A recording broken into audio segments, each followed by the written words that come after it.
Hello students, मैं Sunita ma'am. बेटे, आज हम क्लास 11th की बुक हॉर्नबिल का चैप्टर नंबर 3 पढ़ेंगे, जिसका नाम है discovering truth the saga continues. इसके राइटर का नाम है A.R. विलियम्स। इस कहानी में मिस्र के अंतिम उत्तराधिकारी टूट के बारे की मृत्यु के विषय में बताया गया है। उनकी मृत्यु एक रहस्यमय ढंग से हो गई थी कि वह उनकी मृत्यु नेचुरल थी या उनका कत्ल किया गया था। ये उसी पर ही बेस्ड है। ओके बेटे, अब हम स्टोरी स्टार्ट करते हैं, चैप्टर स्टार्ट करते हैं। He was just a teenager when he died. जब वह किशोर अवस्था में ही था तब उसकी मृत्यु हो गई। The last heir of a powerful family that has ruled Egypt and its empire of centuries. यह उस परिवार का अंतिम उत्तराधिकारी था जिसने सदियों तक मिस्र और उसके साम्राज्य पर अपना राज्य स्थापित कर रखा था। He was laid to rest, laden with gold and eventually forgotten. वह सोने से लदा हुआ था, या उसकी बॉडी जो थी वो सोने से लिपटी हुई थी और वह शांत था, जिसको अब भुला दिया गया था।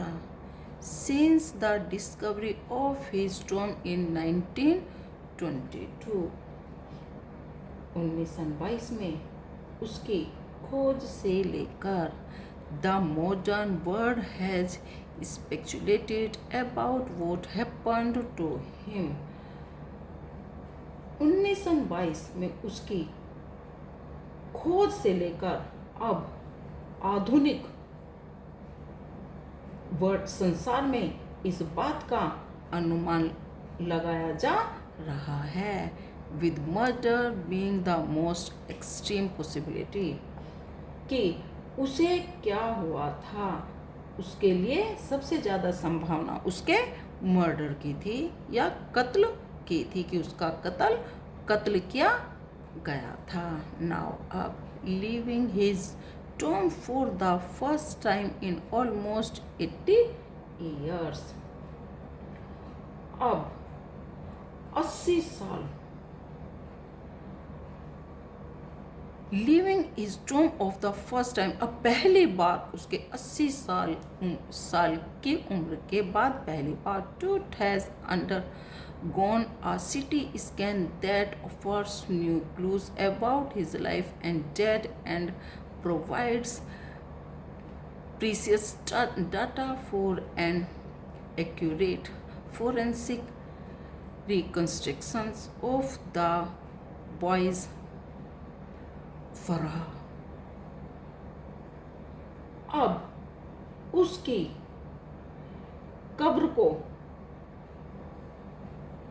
मतलब अपटूट को उसकी कब्र से निकालकर सिटी स्कैन के द्वारा उसकी मृत्यु के बारे में फराओ ने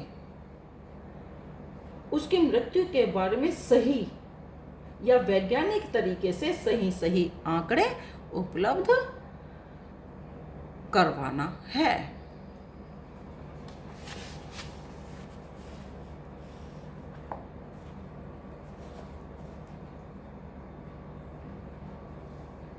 An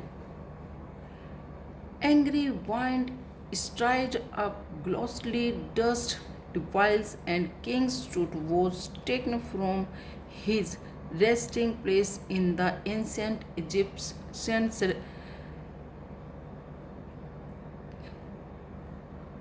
cemetery known as the Valley of the Kings.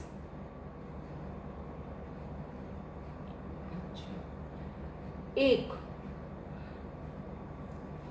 Angry wind, एक गुस्से वाली हवा ने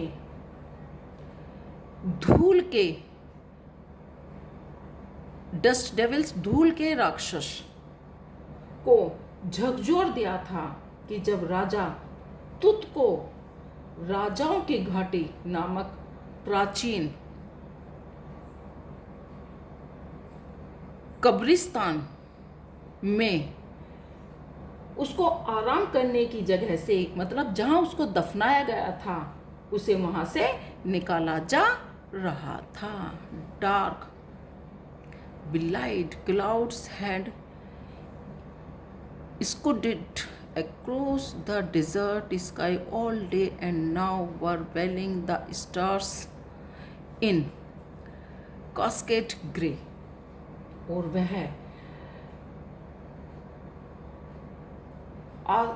सलेटी बादल रेगिस्तान के ऊपर आकाश में सारे दिन क्या रहे, वो उड़ते रहे और वह भूरे रंग की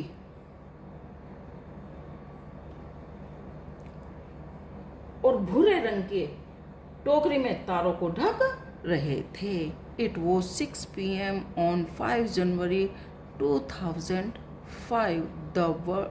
The world's most famous mummy glided head first into a CT scanner brought here to probe the lingering medical mysteries of this little understood young ruler who died more than 3300 years ago। ये 5 जनवरी 2005 की शाम के 6 बज रहे थे। जो विश्व की या संसार की सबसे पुरानी मम्मी के सर के बल उसे सीटी स्कैन के अंदर रखा गया और इस युवा राजा को 3300 वर्ष पहले जो मर गया था, उसके लंबे समय से चले आ रहे मेडिकल रहस्यों की तहकीकात करने के लिए अब ये लाई गई थी। तुत की मम्मी, ठीक है ना बच्चे। All afternoon the usual line of tourists from around the world had descended into the cryptid। और पूरी दोपहर या पूरी दोपहर को संसार भर से आए हुए जो पर्यटक थे, उनकी चारों तरफ जो भीड़ लग गई थी।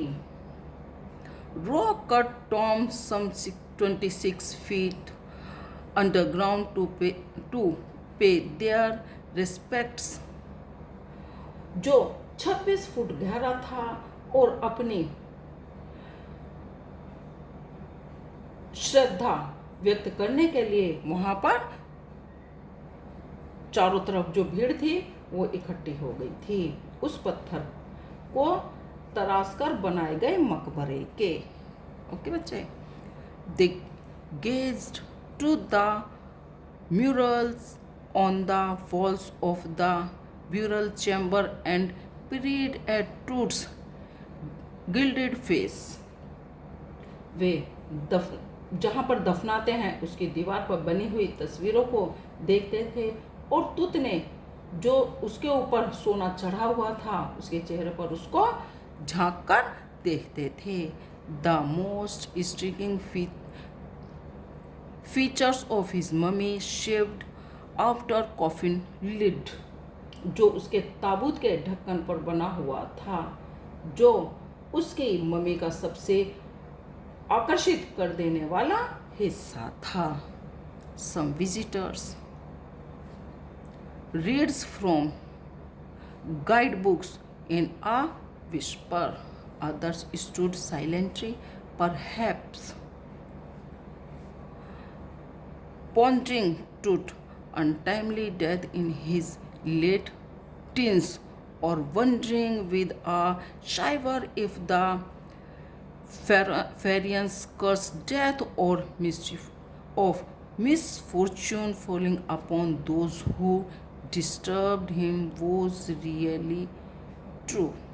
अच्छा, कुछ जो देखने वाले यात्री थे वो धीरे धीरे आवाज़ में कुछ तो जो वहाँ की गाइड बुक थी उसको पढ़ रहे थे, कुछ चुपचाप से खड़े थे और कुछ तुत की जो बिना समय या असमय मौत के बारे में सोचते हुए डर रहे थे और हैरान खड़े हुए थे। तथा फराओं का जो अभिशाप था उन लोगों के लिए मौत या बदकिस्मती जो उनको परेशान करते थे वास्तव में क्या सच था, इसके बारे में चर्चा कर रहे थे। The mummy is in very bad condition because of what Carter did in the 1920s. वह जो मम्मी थी जो कुछ कार्टर ने 1920 के दशक में किया था उसके कारण मम्मी बहुत ज़्यादा बुरी हालत में थी। Secretary General of Egypt, Supreme Council of the Antiquities, as he leaned over the body for a long first look.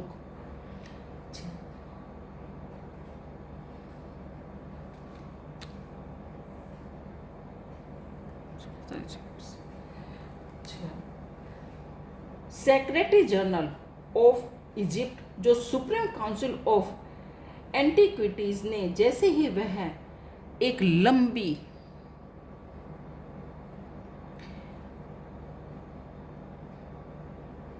दूर तक उसे देखा फरार के शरीर पर झुका और कहा, जो कुछ कार्टर से कितनी थी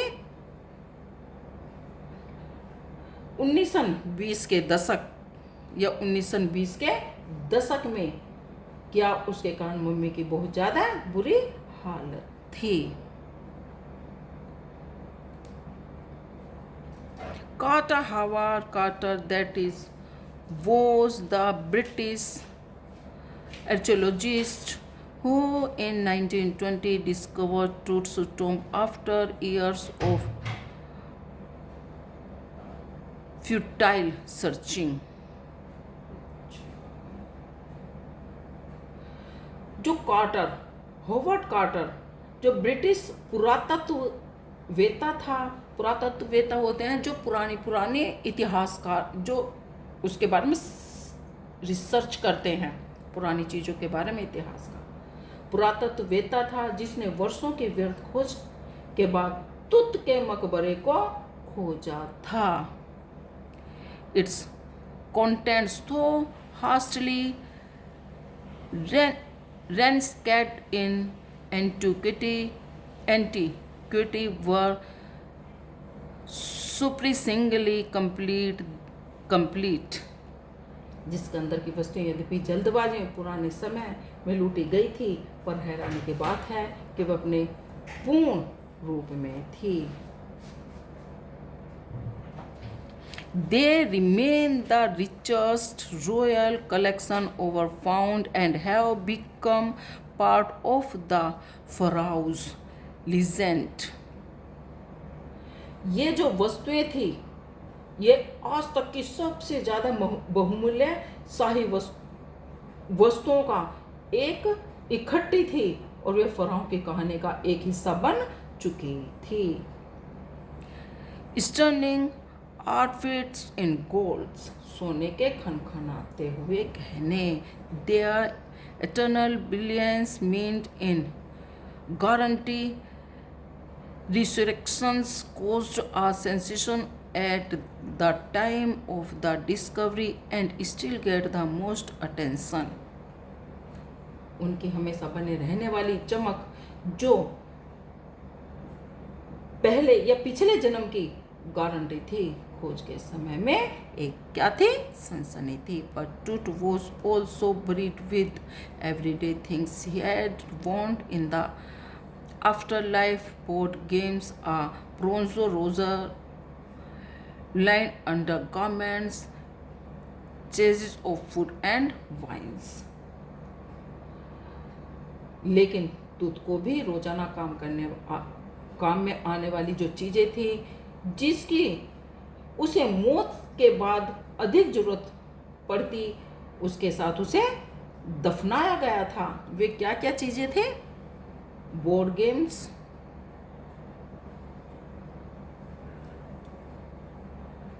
एक कांस के धातु का उस्तरा, अंडरगारमेंट, अंदर के पहनने वाले कपड़े, भोजन और वाइन, शराब। After months of carefully recording the pharaoh's funerary treasure, Carter began investigating his three nested coffins. Opening the first, he found a shroud adorned with garland of willows of olive leaves, wild celery, lotus petals, and cornflowers, the faded evidence of a burial in March or April. अच्छा, महीनों की फराओं की कब्र के खजाने में जो सावधानी पूर्वक जो जांच के बारे में कार्टर ने पता लगाया, उसने लगाया कि ये जो सब इसको दफनाया गया था या इसकी मृत्यु हुई थी, यह मार्च और अप्रैल के महीने में उसको दफनाया गया था, क्योंकि जो उसके दफनाने के समय ताबूत में सामान मिला था, वो क्या क्या चीजें थी? वो उन्होंने एक तो उन्हें कफन मिला, एक सरई, एक जैतून के पत्तों की माला, जंगली सैलरी, कमल की पंखड़ी और कॉर्नफ्लावर से सजा हुआ था। ये सब चीजें उसके ताबूत में थी और इसी बात से उन्होंने एक अनुमान लगाया था कि उसको जो है इस ताबूत में मार्च या अप्रैल के महीने में दफनाया गया था। वैन जब the finally reached the mummy दो ही रन इनटू ट्रबल, जब वह अंत में मम्मी तक पहुंचा तो वह बहुत बुरी तरीके से परेशान हो गया या वह परेशानी में पड़ गया। The ritual reasons had hardened, cementing truth to the bottom of his solid gold coffin.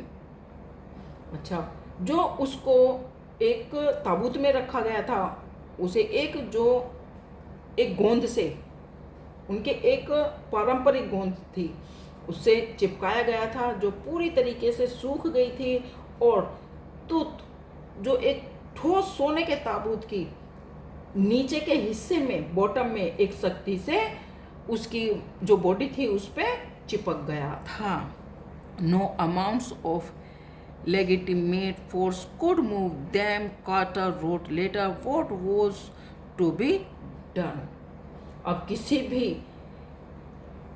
तरह से उसको किसी भी ताकत से अलग नहीं किया जा सकता था। कार्टर ने बाद में लिखा था, क्या किया जाना चाहिए था? The sun can beat down like a hammer this far south in Egypt, इस दूर स्थान पर दक्षिण मिस्र को सूर्य हथौड़े की तरह पीट सकता था। कैसे? क्योंकि वहां पर बेटे सूरज की जो गर्मी थी वो बहुत ज्यादा तेज पड़ती।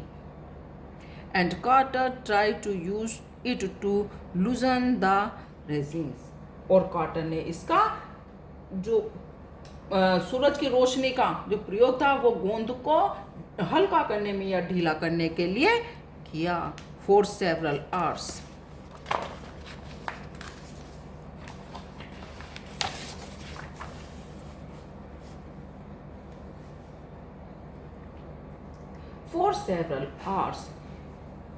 he set the mummy outside in blazing sunshine that heated it to 149 degrees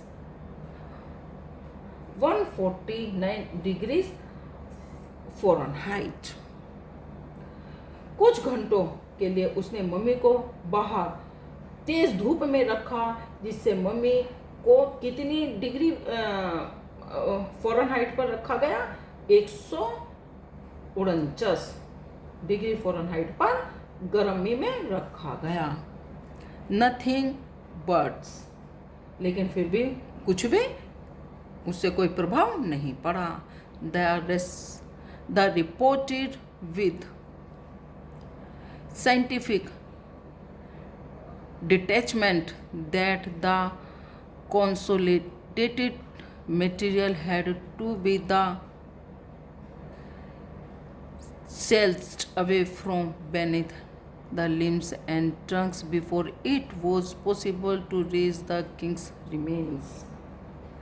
लेकिन उसने जो वैज्ञानिक थे उन्होंने बिल्कुल भी उसके प्रति दया न रखते हुए कहा कि यह जो इस पर पदार्थ है, मटेरियल है, वो सख्त पड़ चुका है और राजा के अवशेषों को, जो उसके पार्ट्स हैं, उसको उठाना संभव होता।